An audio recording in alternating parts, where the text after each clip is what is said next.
The sum of the first three terms of an arithmetic progression is 42, and the product of the first and third term is 52. Find the first term and the common difference. Well, so again, as you can see, there are two unknowns, the first term and the common difference. And they've given us two conditions which will help us frame two equations and find the values, right?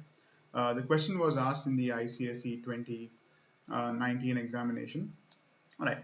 Now, so whenever we're dealing with three terms in an AP, right, you can always consider the first term as x, and if the common difference is d, the next term will be x plus d, and the third term will be x plus 2d, right?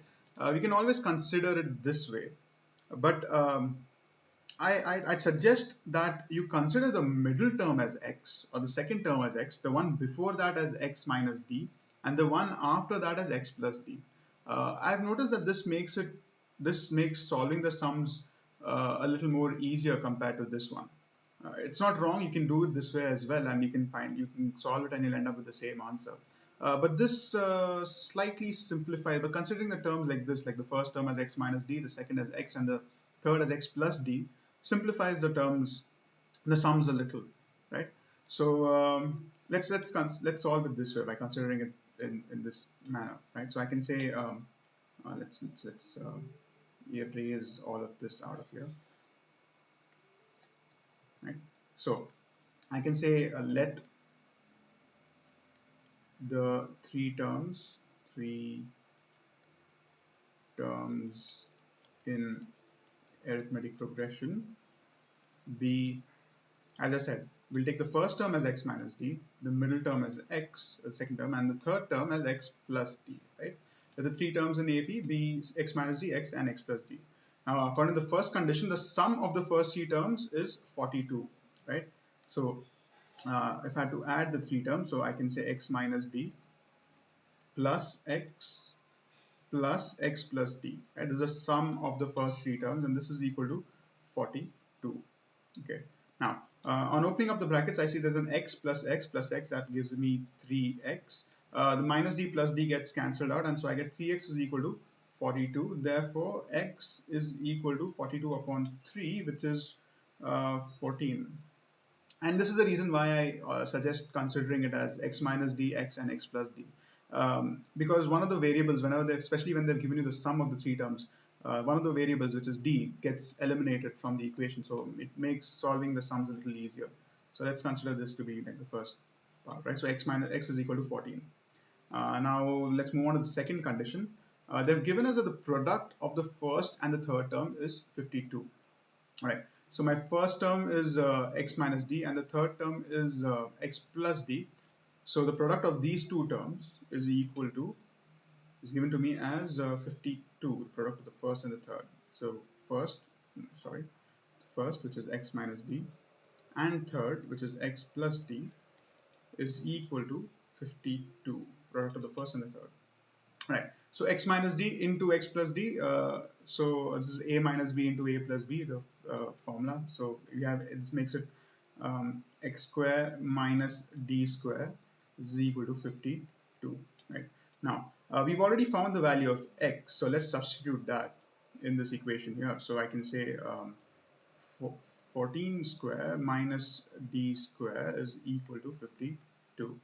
Well, 14 square is 196, so 196 is equal to, 196 minus d square is equal to 52. Now if I rearrange the terms, I get the value of d square as 196 minus 52, so that is 144. Alright, so now I have the value of d square as 144, and so I can conclude that d is equal to 12, or d is equal to negative 12. Remember, even the square of negative 12 is also 144, as well as the square of 12. So we need to consider both the scenarios. So d is equal to 12, or d is equal to negative 12, right? And based on that,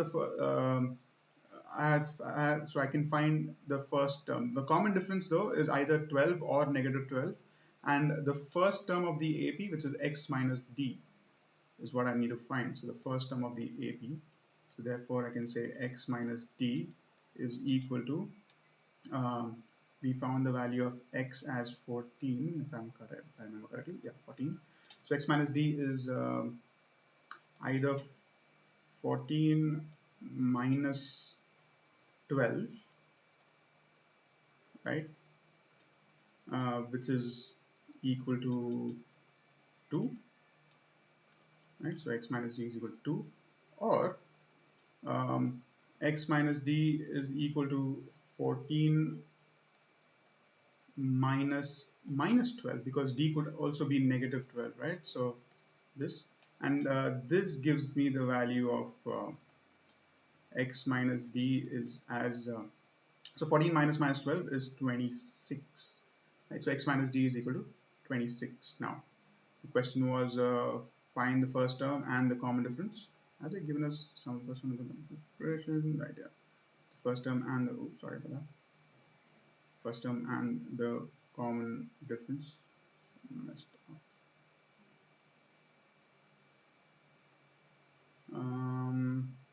That would be my final answer. Therefore, the first term is the first term and the common difference. Sorry, let's write them together. The first term and common difference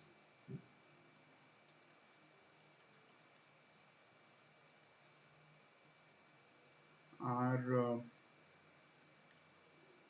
2 and 12 are 2 and 12 respectively, or they could also be 26 or 26 and negative 12 respectively,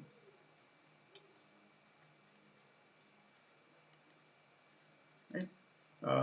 The first term could either be, let's write this in the appropriate color, looks better that way, right? So I hope you guys understood what that part, what I meant, because there are two answers here. So the first term and common difference, right? So when the common difference is plus 12, the first term would be 2, and when the common difference is negative 12, the first term would be 26, and both of those values actually satisfy the given condition. So this becomes my final answer, where I have to mention both of them, and I shall put this in my answer rectangle.